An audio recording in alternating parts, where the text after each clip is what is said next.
Chelsea are starting WSL Live without Emma Hayes. How much pressure, this feels like an almost silly question, how much pressure is there on Sonia Bonpastor to start the new era of the Blues with a win? Yeah, for sure. I think that's a game they'll be looking at that they'll want to win. I think Sonia Bonpastor knows she's been brought in not to kind of oversee a transition or to kind of help Chelsea into a new era. She's been brought in to replace Emma Hayes and carry on, I think, where they've left off. So you can see that from the players they've brought in, from the stacked squad that they have. She'll be expected to win as much as possible, and I think she knows that. So they've had a really good preseason. And I think, yeah, Friday night under the lights at Kings Meadow. Shame it's not at Stamford Bridge. But it will be, an exciting game. Oh, 100%. Like, I was just having a look there. I literally have to use your WSL tracker, like your transfer tracker, because there's been so many ins and outs that I'm like, who has happened? The only one I'm like at the front of my mind is Lucy Bronze right now. But you've got Sandy Baltimore, Julia Bartel. Like, you've got so many kind of like talented players. I love the way you just stopped there because you're like, I don't know how to pronounce some of these names. Verl Berman. Listen, Chelsea did a wonderful video where they got the players to pronounce their names at a normal speed and then at a really weird slow speed. So then when you've got like Sam Kerr and Lucy Bronze going, Lucy Bronze, Lucy Bronze. It's worth a watch, but it's weird. But it will definitely help with some of these pronunciations. That is actually super helpful, because I do find it tough when some of these sort of the big long names with all the consonants and the vowels come in. It's it does throw me a little bit. So news on Tuesday: Sophie Ingle has done her ACL. Gutted. Absolutely. So has Kit Graham. So has Jess Hsu. So has Mia Ross as well. It just. We've not even started the league. Well, not the WSL, but yeah, like, come on, guys. I think it's that. Like, there's been obviously like quite a lot of press at the moment around the project ACL, starting off with Nike, the PFA, and Leeds Beckett University, which is obviously starting to make some inroads into kind of the research around the ACL crisis and kind of like what we do to prevent these injuries happening and going forwards. So really, really hopeful that that's going to sort of yield some results. But obviously that is a long-term project. I have the same reaction every time. Yeah. Like when someone tells me, I immediately just go, fuck off. No. Yeah. Every single time. It just feels like it's another career sidelined for at least another season. Yeah. That's true. It's sending thoughts and love to Sophie Ingle, because that's a difficult blow to take right when you're just about to start. And as also, well. From a team perspective, positionally not a great player to lose. Yeah, for sure. Equally, Aston Villa will be starting life without Carla Ward, but they've invested heavily under Robert DePaul ahead of his first season in charge. They've signed 7 players this summer, including Brazil international and Levante forward Gabby Nunes, for a record fee of $250K.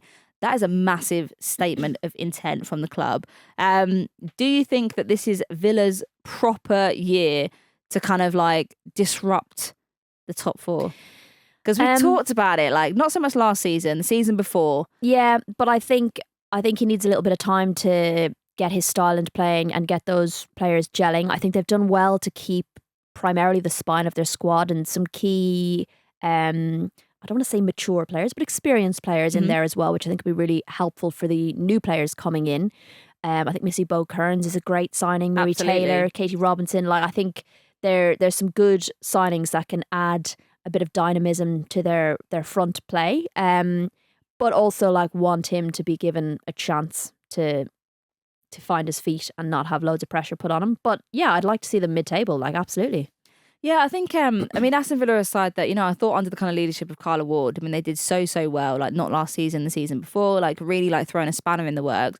This season, I think they started off so poorly. I think they had a lot of way to like dig themselves out.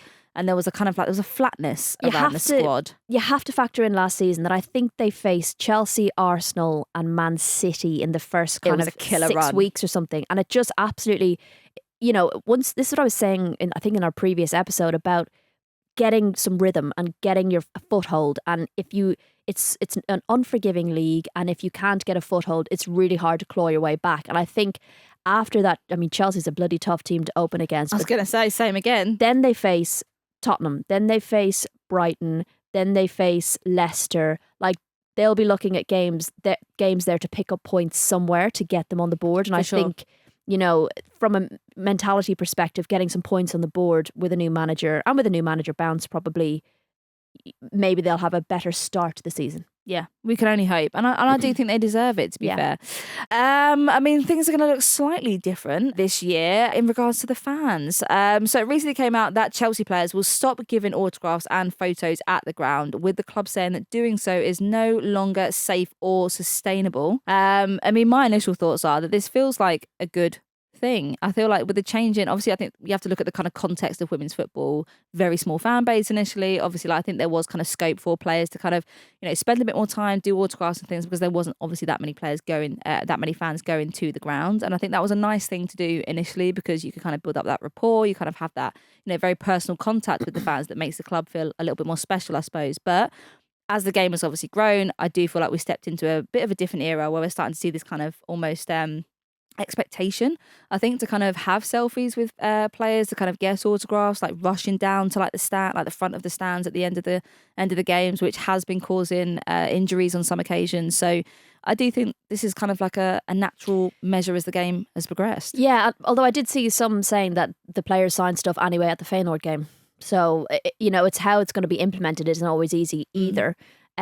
From a perspective of someone who works in the game, like, it can be difficult for us sometimes as a photographer. We're not always on the pitch. We're sometimes behind the advertising boards, and I've had games where kids are on top of me, on top of my kit, and it's really stressful because it happens from like 80 minutes, and I'm trying to protect expensive camera equipment with all these kids around who are hanging over the barriers, and you're blocking photographers' shots and stuff like that. Like, there's lots of different elements. Say at Bournemouth, it's really hard for media to get across from where the press box is over to where media needs to be done, because you have to get halfway around the pitch, and it's very hard to do, and there's so many fans involved. So it felt like it was coming. It was getting more and more difficult for players to be able to see fans. Then you remember Mary Earps getting criticised because she wasn't deemed not spending enough time when she spends like an hour trying to sign everything. And I think it takes the pressure off the players.